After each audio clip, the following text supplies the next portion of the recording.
On font-y parler à des.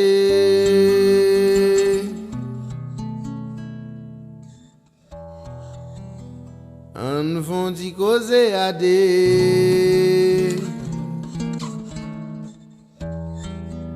Mais de vérité nous souger pour yo baban, vieux chai, poté. L'histoire de toute société jusqu'à nos jours est l'histoire de lutte de classe. Hommes libres et esclaves, patriciens et plébéiens, barons et serfs, maîtres de jurande et compagnons, bref, oppresseurs et opprimés en opposition constante, ont mené une lutte ininterrompue, tantôt ouverte, tantôt dissimulée. Une lutte qui finissait toujours soit par une transformation révolutionnaire de la société tout entière, soit par la disparition des deux classes en lutte. Dans les premières époques historiques, nous constatons presque partout une structuration achevée de la société, encore socio-distinct, une hiérarchie extrêmement diversifiée des conditions sociales. Dans la Rome antique, nous trouvons des patriciens, des chevaliers, des plébéiens, des esclaves. Au Moyen Âge, des seigneurs, des vassaux, des maîtres, des compagnons, des serfs et, de plus en plus, dans presque chacune de ces classes, une nouvelle hiérarchie particulière. La société bourgeoise moderne, élevée sur les ruines de la société féodale, n'a pas aboli les antagonismes des classes. Elle n'a fait que substituer de nouvelles classes, de nouvelles conditions d'oppression, de nouvelles formes de lutte à celles d'autrefois. Karl Marx et Friedrich Engels, manifeste du Parti communiste.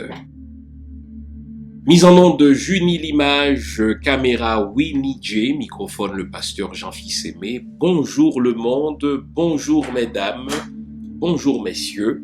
Bienvenue à cette autre édition de l'émission Lumière sur le monde. Content de vous savoir fidèles à l'écoute, content de vous savoir de plus en plus nombreux. Eh bien, nous élargissons semaine après semaine notre famille et nous abordons des sujets semaine après semaine qui nous concernent, des sujets qui nous touchent de près. Il y a environ un mois, nous avons parlé de Jean-Jacques Dessalines, de sa vie, de sa politique, de sa vision, n'est-ce pas, d'Haïti, de sa vision de l'indépendance et des droits des masses. Or voilà qu'aujourd'hui, nous allons parler de lui, mais dans une perspective différente. Nous allons vous montrer comment l'assassinat de Jean-Jacques Dessalines le 17 octobre 1806 est l'illustration de ce que Karl Marx appelait une lutte de classe, mais c'est aussi l'illustration de la confrontation de deux visions de l'État.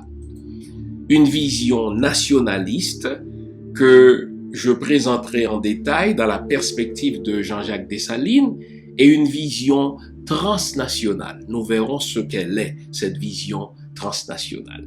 Et nous verrons comment Haïti, une fois de plus, ou la mort de Jean-Jacques Dessalines, une fois de plus, n'est-ce pas, peuvent servir de grille de lecture pour comprendre la problématique des peuples africains, la problématique, n'est-ce pas, des peuples qui sont issus justement de l'esclavage. Donc restez là, nous allons une fois de plus aujourd'hui encore nous dire les vraies affaires. Pour l'instant, comme d'habitude, je vous invite à vous faire une bonne tasse de thé, à vous offrir une bonne tasse de café ou de chocolat chaud. En tout cas, tout ce qui est de nature à vous garder éveillé, je vous veux attentif, particulièrement à l'émission d'aujourd'hui. On se retrouve après la pause que voici, c'est promis. À tout à l'heure.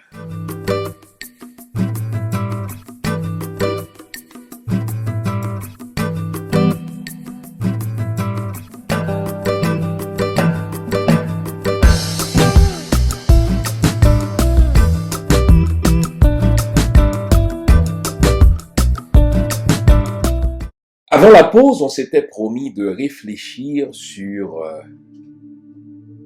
la portée de l'assassinat de Jean-Jacques Dessalines. Vous savez, parfois, nous les Noirs, dans notre propension à la sentimentalité, nous négligeons de réfléchir sur certains événements qui sont pourtant déterminants dans l'histoire, qui sont déterminants, dis-je, pour notre compréhension de notre propre histoire. Ce sont des événements qui déterminent, si vous voulez, la trajectoire de nos peuples. Et je crois que la mort de Jean-Jacques Dessalines fait partie de ces événements marquants, en sorte que, au-delà de l'acte crapuleux que représente cet assassinat, je pense que cet assassinat renvoie à quelque chose de plus grand encore que l'événementiel. Il permet de comprendre les enjeux véritables qui nous empêchent d'avancer en tant que peuple. Vous savez, 9 fois sur 10, lorsqu'on va réfléchir sur le sens ou les significations possibles de la mort de Jean-Jacques Dessalines, mais on va souvent évoquer la jalousie des autres généraux, on va évoquer, n'est-ce pas, en particulier la jalousie d'Alexandre Pétion, qui voulait à toute fin pratique, n'est-ce pas, diriger Haïti. Je pense que, au-delà de la jalousie d'un individu, je crois que la mort de Jean-Jacques Dessalines s'explique encore mieux par la question de la lutte des classes, oui, comme pourrait le dire Karl Marx, mais la mort de Jean-Jacques Dessalines s'explique, à mes yeux, par la confrontation de deux visions de l'État. Et je voudrais vous les présenter aujourd'hui, ces deux visions de l'État.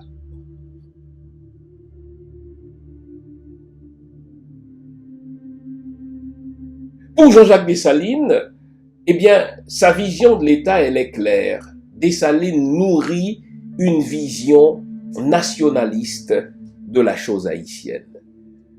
Qu'est-ce qu'il entend par une vision nationaliste? C'est que Haïti appartient aux Haïtiens.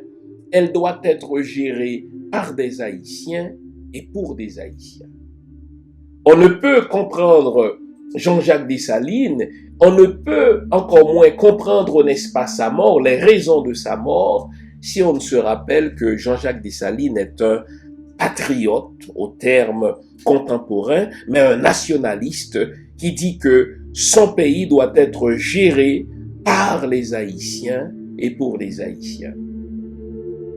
Il faut commencer ainsi parce que, vous savez, tout de suite après notre indépendance, quelques jours, quelques semaines après notre indépendance, donc toujours en janvier 1804, l'Angleterre a proposé à Haïti un protectorat.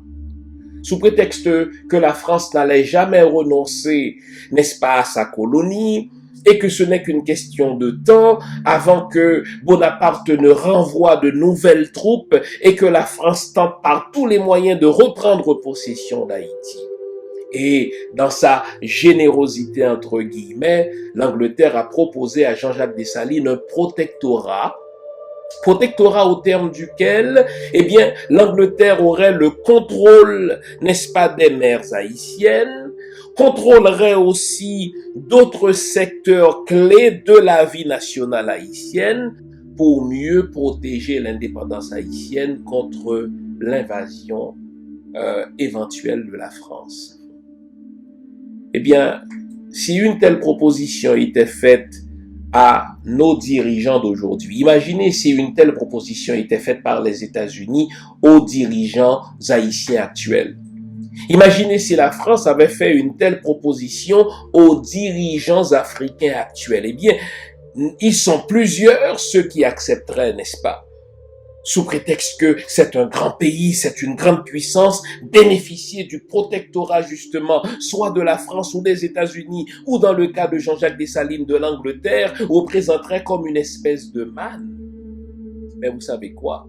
la vision nationaliste de Jean-Jacques Dessalines était si intense, sa vision nationaliste était si aiguisée qu'il a refusé la protection, n'est-ce pas, ou le protectorat de l'Angleterre, et il était prêt à faire face à la musique, même si la France devait renvoyer des troupes.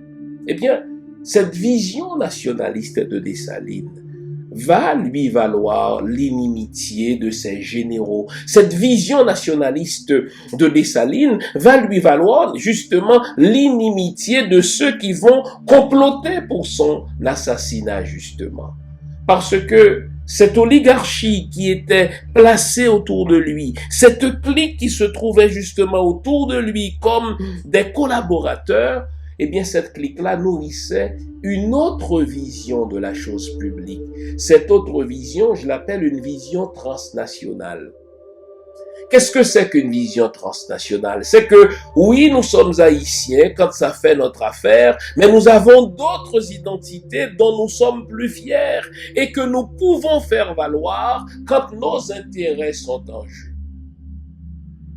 Ce n'est pas pour rien que cette oligarchie qui va assassiner Dessalines très rapidement va entamer des négociations avec la France pour une reconnaissance de l'indépendance haïtienne, n'est-ce pas, même s'il fallait pour cela payer énormément d'argent, parce que oui, on est haïtien, mais notre identité française n'est pas morte, oui, on est haïtien, mais notre identité transnationale n'est pas morte, et ce n'est pas tant l'intérêt d'Haïti qui nous concerne que l'intérêt des tuteurs internationaux. Voilà pourquoi nous allons continuer à développer des identités doubles. Nous allons, oui, être haïtiens quand cela fait notre affaire, mais nous aurons d'autres identités que nous ferons valoir quand nos intérêts sont en jeu.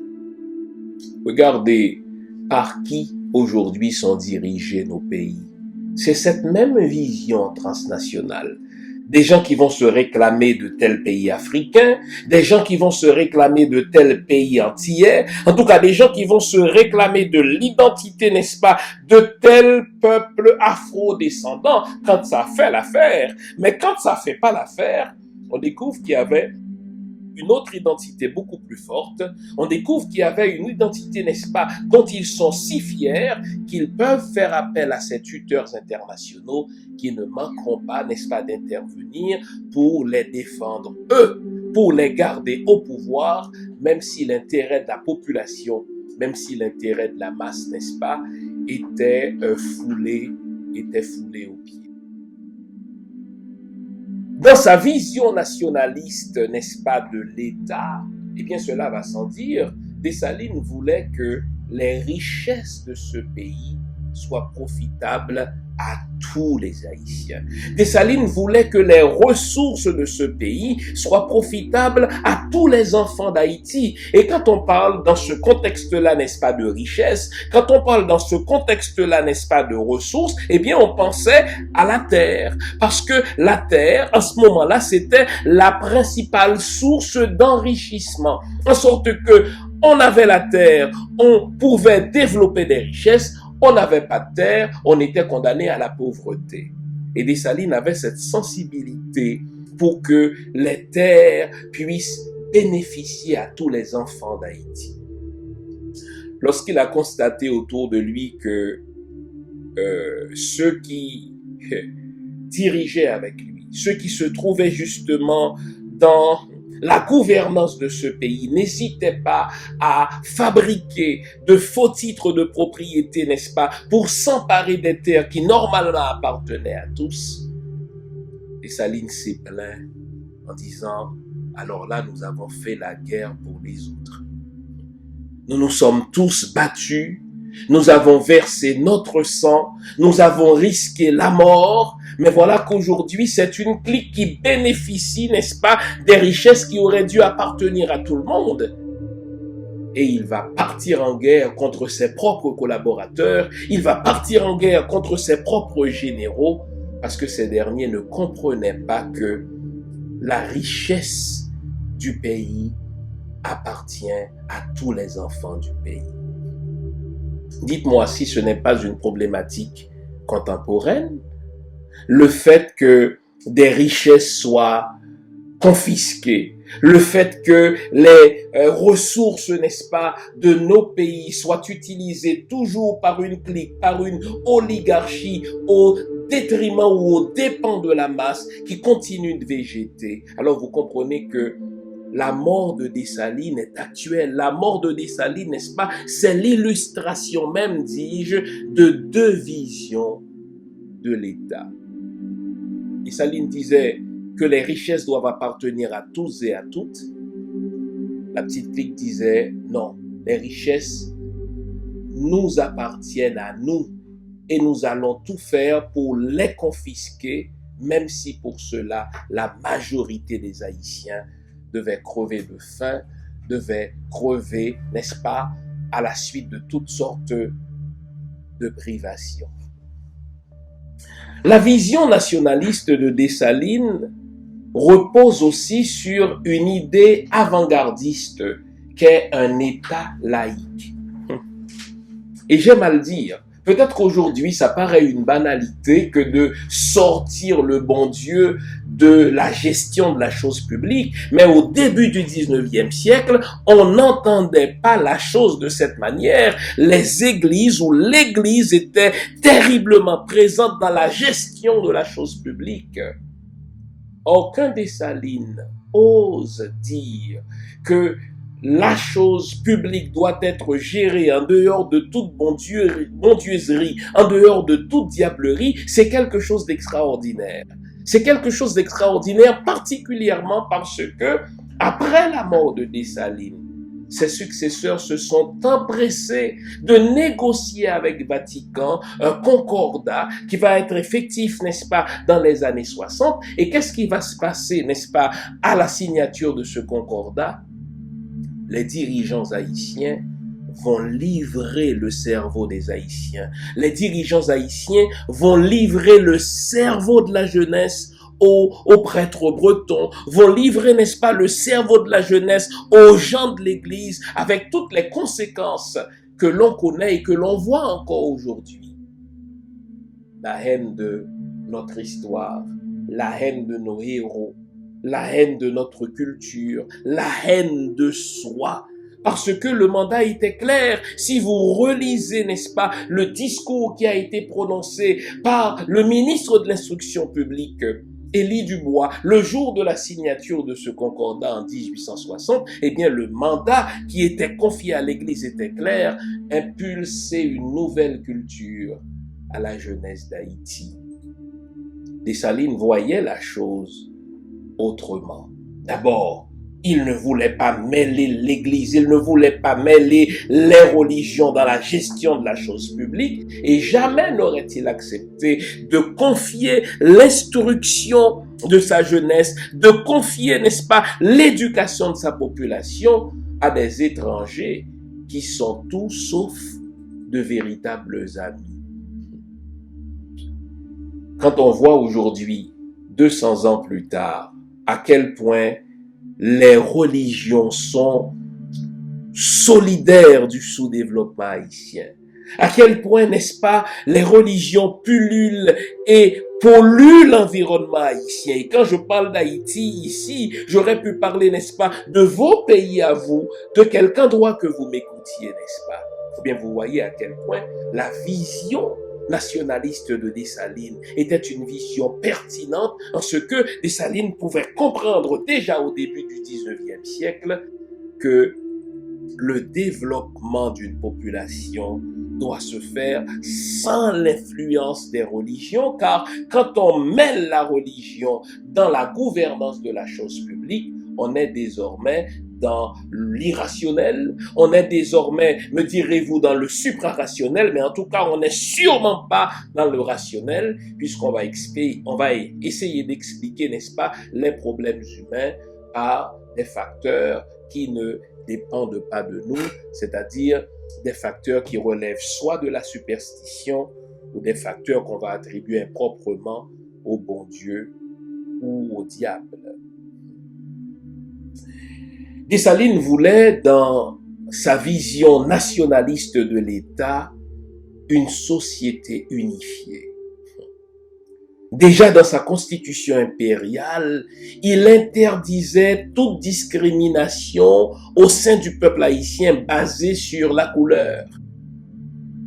Voilà pourquoi il était prêt, n'est-ce pas, à marier sa propre fille à celui qui allait commanditer, n'est-ce pas, son assassinat, Alexandre Pétion, lui le mulâtre, parce que pour lui, le peuple haïtien n'est qu'un.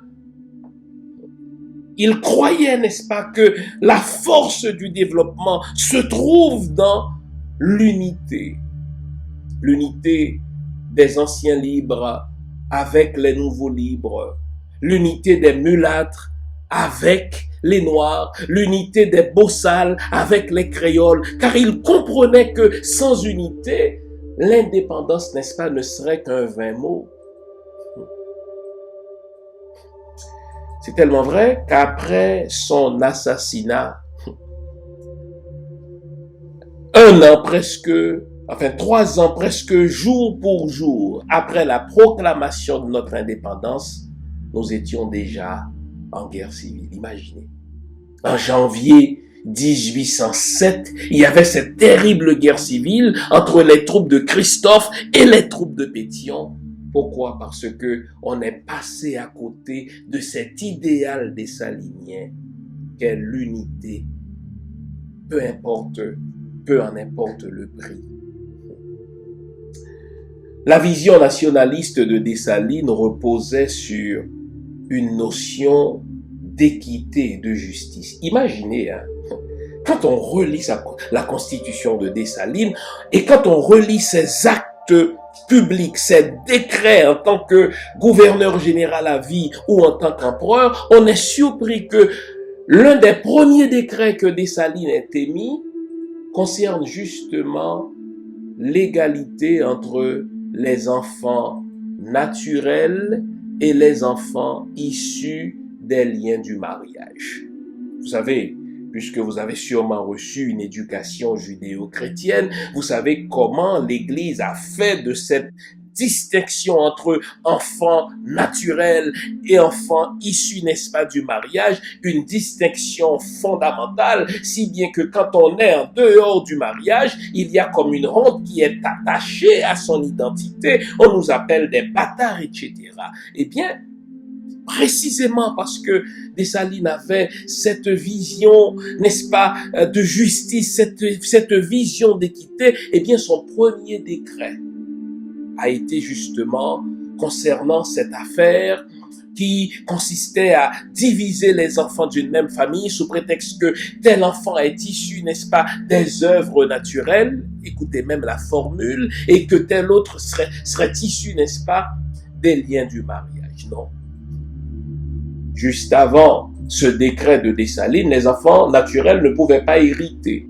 Seuls les enfants issus des liens conjugaux pouvaient hériter. Eh bien, vous savez, avec Dessalines, eh bien, toute cette distinction, toute cette discrimination qui allait conduire à des ségrégations ont pris fin.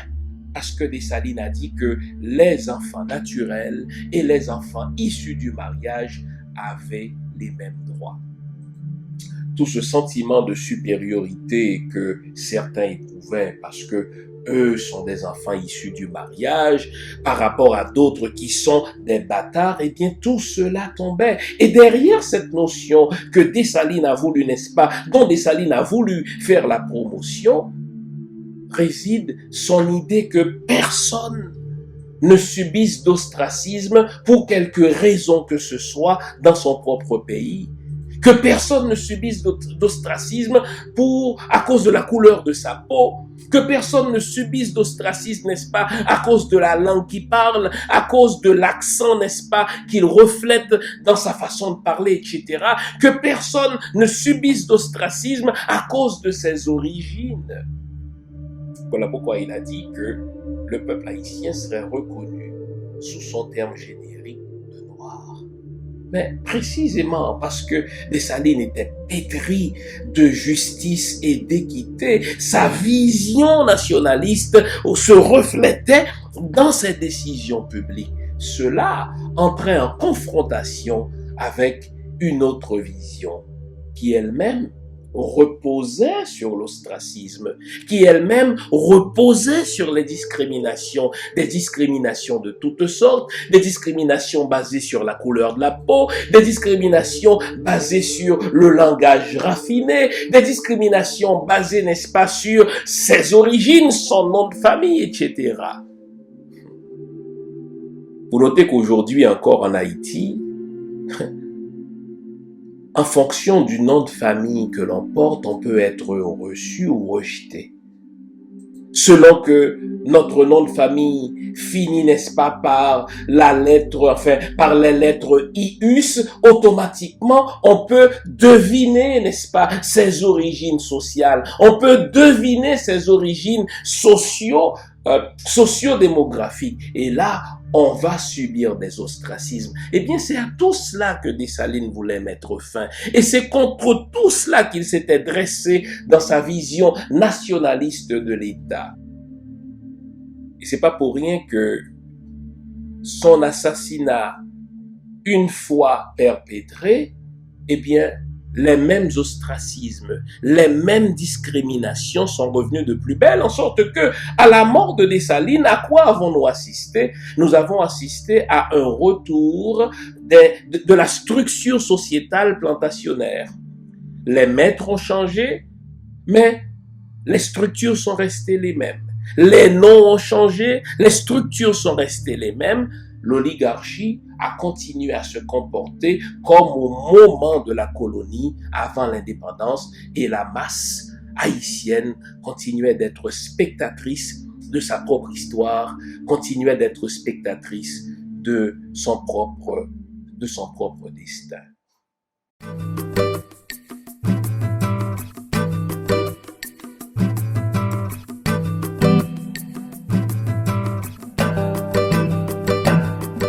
La vision nationaliste de Jean-Jacques Dessalines reposait sur le souci d'un État effectif.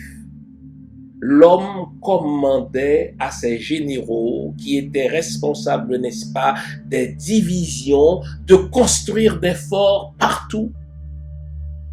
Et dans sa constitution, on retrouve ce mot d'ordre, n'est-ce pas? Au premier coup de canon, la nation est debout comme un seul homme. Pour quelle raison? Parce que dans la vision nationaliste de Dessalines, un État n'est effectif que lorsqu'il est en mesure de protéger sa population, lorsqu'il est en mesure de protéger son territoire. Regardez vos pays africains aujourd'hui. Regardons Haïti. Dans les pays africains, et bien surtout dans ces pays que De Gaulle appelait, n'est-ce pas, la France-Afrique, eh bien, ces pays-là signent des accords avec la France pour que la France vienne les protéger en déployant, pour ainsi dire, ses troupes sur leur territoire, soi-disant souverain. Eh bien, en Haïti, aujourd'hui, nous sommes protégés par toutes sortes de soldats qui viennent de partout, avec toutes sortes de noms concoctés par nous, par l'ONU, n'est-ce pas? Eh bien, pour quelle raison? Parce que l'État haïtien a perdu ce rôle-là, cette mission fondatrice, cette mission qui consiste à protéger sa population et à protéger son territoire.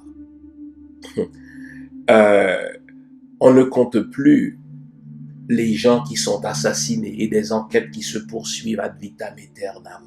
On a l'impression que nos dirigeants eux-mêmes sont pris en otage par des bandits. Nos dirigeants eux-mêmes sont pris en otage, n'est-ce pas, par des gens armés. Or, nous ne produisons pas, nous ne fabriquons pas d'armes.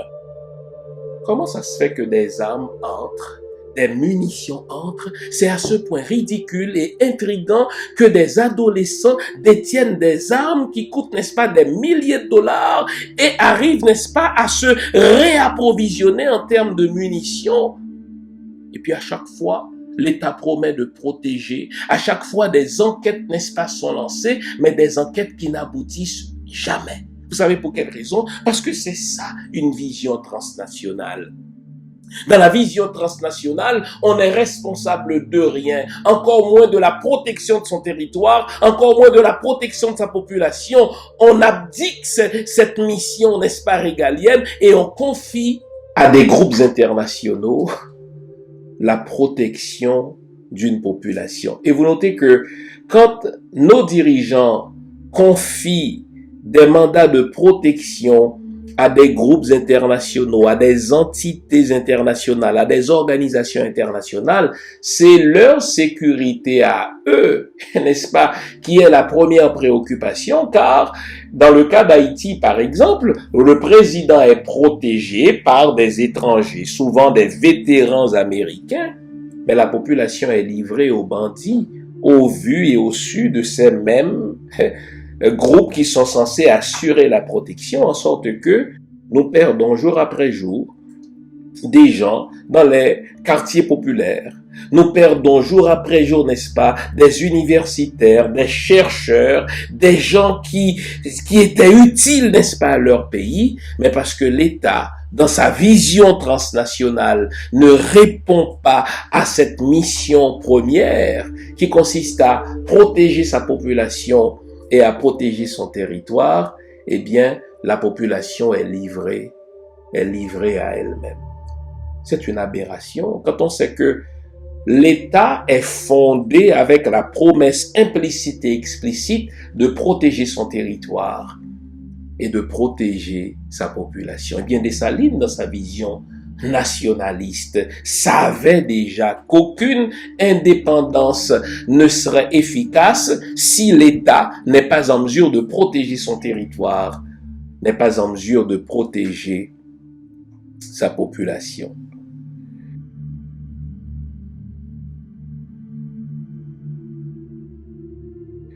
Dessalines, dans sa vision nationaliste, et c'est important ce que je vais dire là, avait une conscience internationaliste.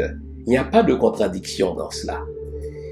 Il développait une vision nationaliste de la gestion haïtienne, mais en même temps, il était conscient qu'autour de lui, il y avait d'autres nations, qu'autour de lui, il y avait d'autres peuples qui avaient besoin de son aide. Déjà en avril 1805, lorsqu'on lui a rapporté, n'est-ce pas, le sort des esclaves qui se trouvaient à la Martinique, il s'est écrié dans un élan de compassion fraternelle, « Infortuné Martiniquais, que ne puis-je voler à votre secours ?» Dessalines, c'est l'homme qui va accepter de rencontrer Francisco de Miranda, n'est-ce pas, l'homme qui allait tenter de libérer la Colombie, le Venezuela, et effectivement, il lui a donné de sages conseils sur la manière de procéder pour arriver à ses fins.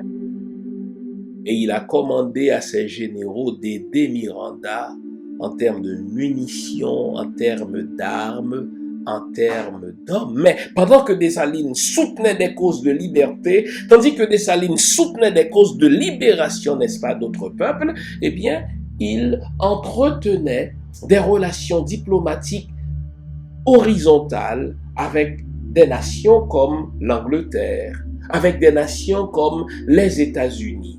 Dessalines comprenait les grands enjeux internationaux. Il savait, par exemple, qu'étant donné que l'Empire britannique était un empire esclavagiste, l'Empire britannique n'allait pas reconnaître l'indépendance haïtienne en tant que nation noire qui s'est libérée, n'est-ce pas, de l'emprise de l'esclavage. Déjà seulement à la Jamaïque, les Anglais avaient pas moins que de 300 000 esclaves.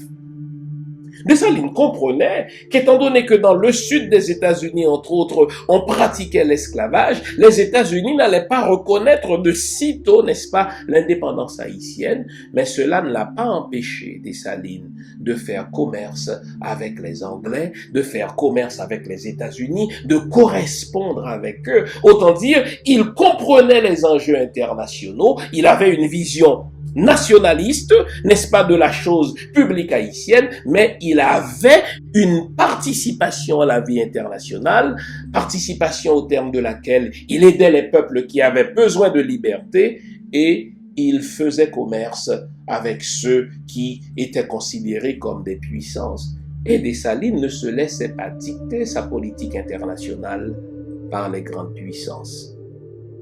Je vous ai déjà parlé de cette proposition empoisonnée de l'Angleterre qui offrait à Dessalines de protéger l'indépendance haïtienne en plaçant Haïti dans un protectorat. Quand on regarde le manque de verticalité, le manque de grandeur de nos dirigeants qui ont littéralement la diarrhée dès que la France parle, qui ont littéralement la diarrhée dès que les États-Unis, n'est-ce pas, parlent, eh bien, bon Dieu, que Dessalines était en avance sur son temps. Vous savez, les États-Unis ont dicté dernièrement à Jovenel Moïse, le président d'Haïti, la politique qu'il doit tenir vis-à-vis du Venezuela. Le Venezuela qui nous a prêté des milliards de dollars à un taux, n'est-ce pas, extrêmement bas, à des conditions extrêmement avantageuses. Le Venezuela, n'est-ce pas, qui a tellement pourvu à nos besoins en matière de carburant, eh bien, puisque les États-Unis ont voulu écarter, n'est-ce pas, le président Maduro du pouvoir, eh bien, ils ont dicté au président Jovenel le vote que celui-ci devait tenir contre le Venezuela. Et vous savez quoi? Jovenel a accepté. Il a voté contre le Venezuela. Vous me direz, il a payé au peuple vénézuélien, n'est-ce pas, en monnaie de singe. Mais pourquoi l'a-t-il fait? Parce que justement, il n'a pas su se tenir debout devant le président américain sous prétexte que c'était la plus grande puissance du monde. Eh bien, au moment de Dessalines aussi, Dessalines savait que l'Empire britannique était une grande puissance. Dessalines savait que, n'est-ce pas, le voisin, n'est-ce pas, américain était fort. Mais cela ne l'a pas empêché de leur tenir tête à eux deux, n'est-ce pas, à ces deux pays-là, car dans sa vision nationaliste, il se disait la liberté est quelque chose de trop important pour qu'on puisse le négocier, soi-disant avec une grande puissance au rabais.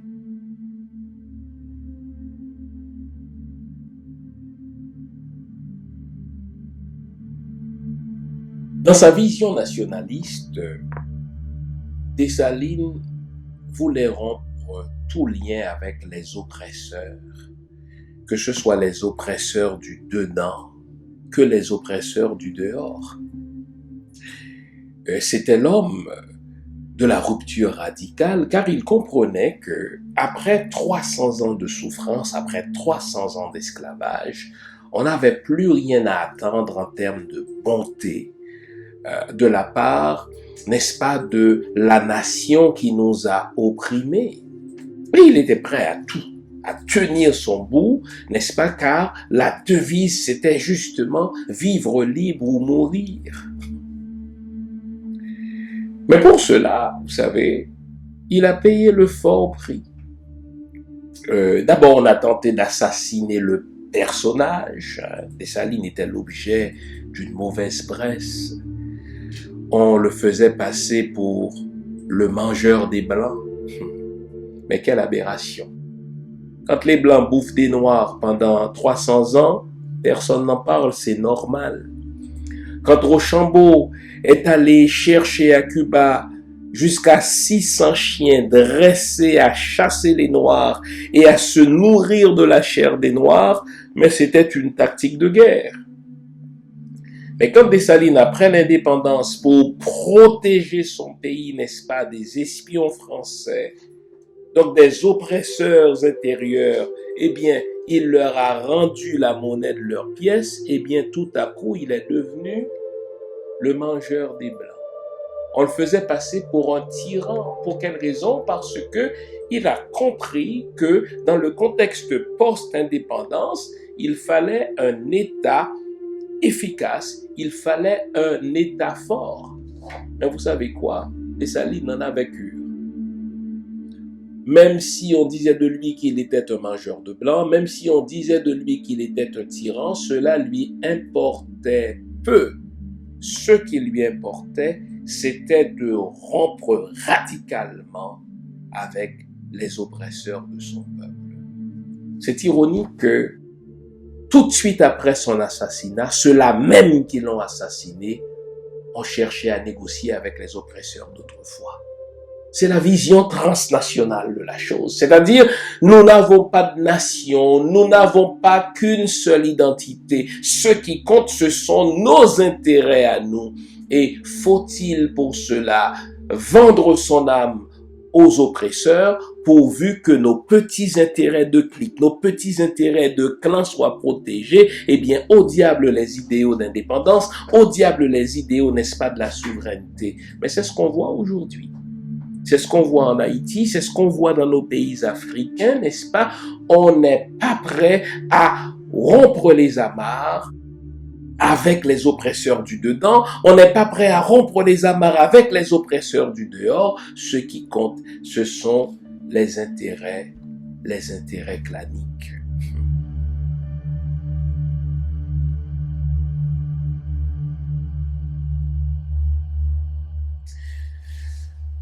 Dessalines prônait la liberté des cultes. Et ça, c'est une notion importante. C'est une chose que de dire que l'État est laïque et que l'État ne va pas se mêler des questions de bondieuserie et de diablerie. C'en est une autre que de dire que tous les cultes sont tolérés pourvu qu'ils soient exercés dans les limites de la loi. Regardez comment aujourd'hui nos tuteurs internationaux se servent justement de nos querelles religieuses pour nous diviser les uns avec les autres. Ah, mais telle tribu sera considérée comme musulmane, telle autre sera considérée comme chrétienne, telle partie de la population sera considérée comme chrétienne, telle autre encore, n'est-ce pas? Mettez-en. Et dès que le venin de l'intolérance religieuse est inoculé dans nos veines, nous nous haïssons, oubliant que nous sommes le même peuple. Eh bien, en Haïti, c'est la même chose. Vaudou contre catholique, catholique contre protestant, protestant contre catholique. Et puis, on n'arrive pas à s'entendre pour développer une vision unifiée de la chose haïtienne. Voilà pourquoi, dès le début de notre histoire, Dessalines a dit « La liberté des cultes est tolérée, pourvu que ces cultes-là soient exercés dans les limites de la loi. » Mais quel homme!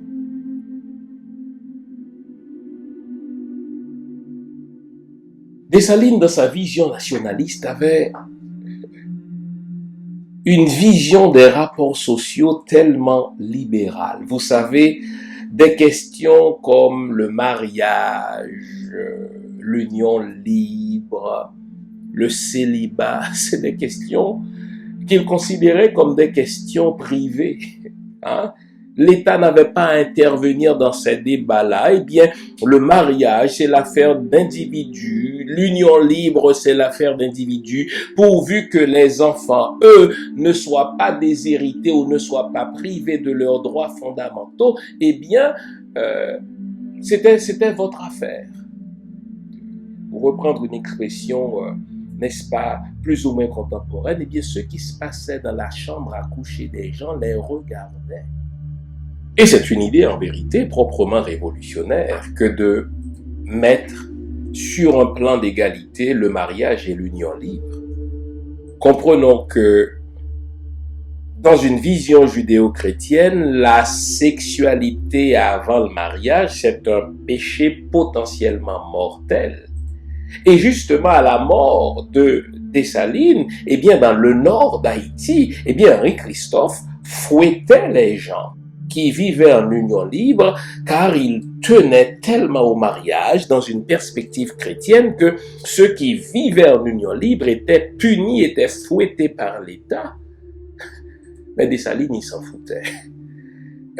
La relation entre deux adultes, c'était une relation qui les regardait eux, et l'État n'avait pas à légiférer à ce sujet. Et vous savez, cet homme, c'est peut-être la troisième fois que je le dis, c'est un avant-gardiste sur tellement de sujets. Dans un pays comme Haïti, sûrement dans un pays, n'est-ce pas, africain comme votre pays, la question du mariage, c'est une question de prestige. Et selon qu'on est marié ou qu'on n'est pas marié, il y a tout un prestige qui est associé à ce statut d'homme et de femme mariée.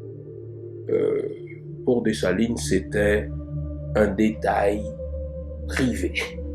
Vous êtes marié, grand bien vous soit.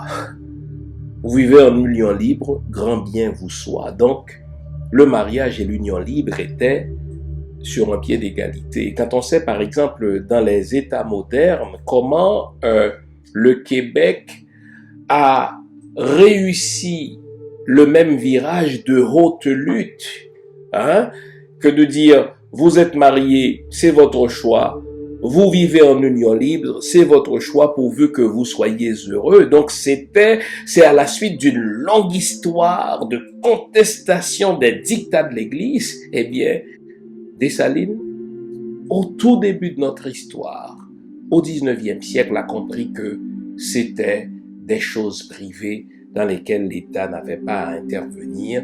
C'était un avant-gardiste dans sa vision nationaliste, n'est-ce pas, de la gestion de l'État.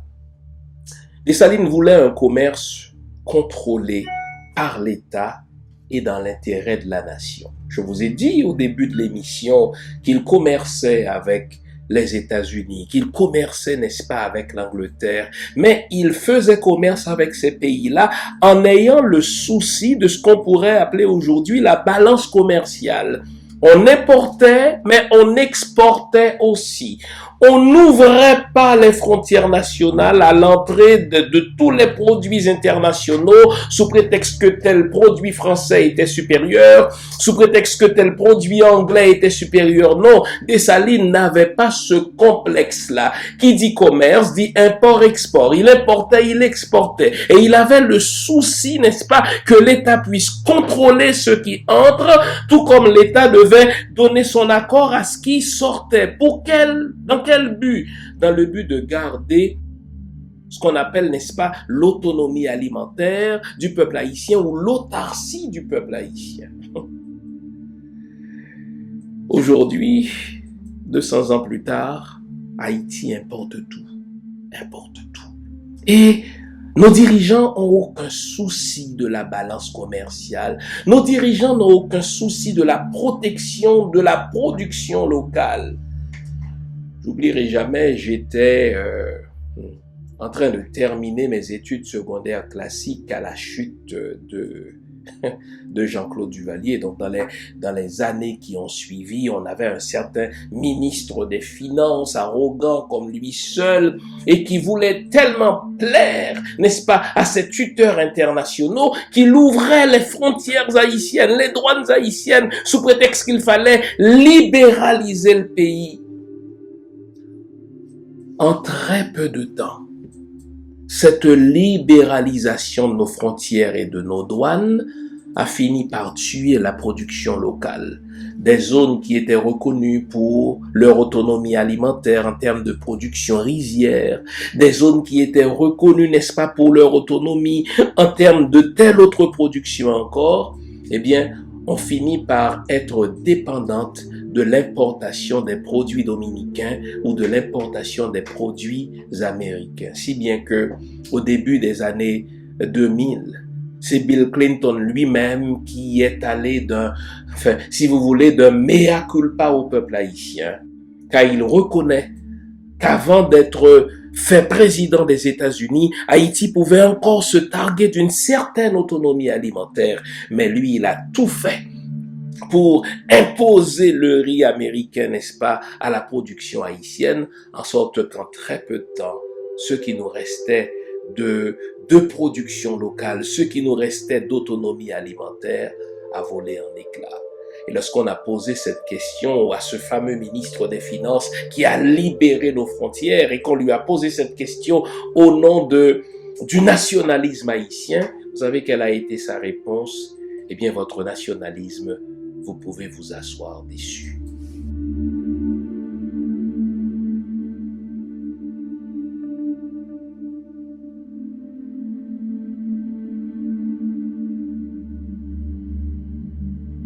Dans sa vision nationaliste, Dessalines valorisait le travail car il voulait que sa population comprenne le lien qui existe entre liberté et travail.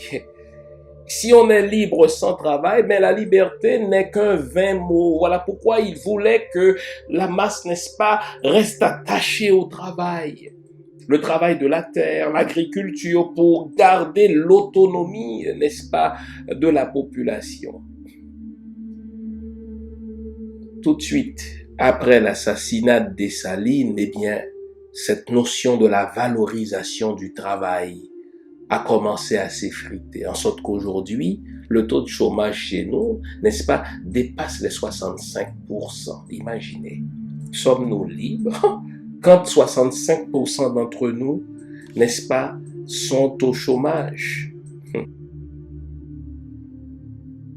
Vous savez, tout ce qui a manqué à Dessalines, et Louis-Joseph Janvier le reconnaît, cet homme avait une vision politique large et généreuse. Pour reprendre la formule de Louis-Joseph Janvier, tout ce qui lui manquait, c'était du temps. Imaginez, moins de 3 ans au pouvoir. En comparaison, Pétion est resté au pouvoir de 1806 à 1818, Boyer de 1818 à 1843. Et en parlant de Boyer, dernièrement, je discutais avec des amis. Je dis, pour quelqu'un qui est resté au pouvoir pendant 25 ans, citez-moi un seul élément de son héritage. Citez-moi une école qui a été fondée par Boyer. Citez-moi, n'est-ce pas, un fort qui a été construit par lui. Rien. Et par Dessalines, nous établissons la différence entre ceux qui exercent le pouvoir pour le peuple et ceux qui exercent le pouvoir pour eux-mêmes. Tout ce qu'il manquait à Dessalines, c'était du temps. Et vous savez, ça m'attriste parce que lorsque je regarde, n'est-ce pas, lorsque je considère l'histoire de nos peuples, ne réalisez-vous pas que ceux qui travaillent pour les tuteurs internationaux restent plus longtemps au pouvoir que ceux qui sont décidés à travailler pour le peuple? À part quelques rares exceptions qui confirment la règle, mais en général, regardons nos pays. Ceux qui sont là plus longtemps et qui sont maintenus au pouvoir par les tuteurs internationaux, ce sont précisément ceux qui ne travaillent pas pour leur population. Mais dès qu'un gouvernant, dès qu'un gouvernement, dès qu'un, n'est-ce pas, un président, n'est-ce pas, prend fait et cause pour sa population, il lui manquera toujours du temps, car il y aura des mains invisibles, tant nationales qu'internationales, qui vont chercher dans un premier temps à tuer leur personnage et dans un second temps à tuer leur personne. Et vous savez quoi? Si Dessalines revenait aujourd'hui, il serait assassiné par les mêmes mains. Son assassinat serait encore commandité par l'international. Dans le cas de Dessalines, c'était la France. Et son assassinat serait perpétré par les mêmes mains, les mains de l'oligarchie possédante. Pourquoi? Parce que Dessalines est un condensé des revendications de la masse. Dessalines est un condensé des revendications de la population et il prenait fait et cause pour son peuple et pour sa population. Hélas, l'histoire nous apprend que quand un chef d'État d'un petit pays, quand un chef d'État d'un pays noir, quand un chef d'État, n'est-ce pas, d'un pays africain ou d'un État issu, n'est-ce pas, des afro-descendants, prend fait et cause pour sa population, il aura toujours contre lui la communauté internationale et il aura toujours contre lui l'oligarchie nationale. Voilà pourquoi c'est à nous, fils et filles du peuple, d'être lucides, de manière à identifier ceux qui travaillent vraiment pour nous, pour les supporter, pour les soutenir, n'est-ce pas, à tout prix, et d'être lucide pour comprendre ceux qui sont là pour eux-mêmes et qui n'ont absolument aucun intérêt dans notre mieux-être à nous en tant que population. Que ce 17 octobre 2020, qui ramène l'anniversaire de l'assassinat de Jean-Jacques Dessalines en 1806, soit pour nous l'occasion de prendre conscience du fait que sa mort, c'est plus qu'un événement. Sa mort, c'est l'illustration de la lutte des classes. Sa mort, c'est l'illustration de la confrontation entre une vision nationaliste de la chose publique et une vision transnationale qui fait la promotion des internationaux plutôt que des intérêts nationaux. Le 15 octobre dernier ramenait le 33e anniversaire de l'assassinat crapuleux de Thomas Sankara, le libérateur du Burkina Faso. Et tout ce que je viens de dire là, de Dessalines, je pourrais l'appliquer à Thomas Sankara. C'est la même réalité, ce sont les mêmes luttes de classe, ce sont les mêmes affrontements entre des visions nationalistes de l'État et des visions transnationales. Donc, soyons lucides sur nos problèmes de peuple. Merci de votre fidélité à notre chaîne. N'oublions pas ce que nous faisons déjà chaque semaine. Nous likons, nous partageons dans nos réseaux respectifs et nous nous abonnons ou alors nous invitons les autres à s'abonner. On est ensemble, gardez le moral car tant que va le moral, tout va. Au revoir.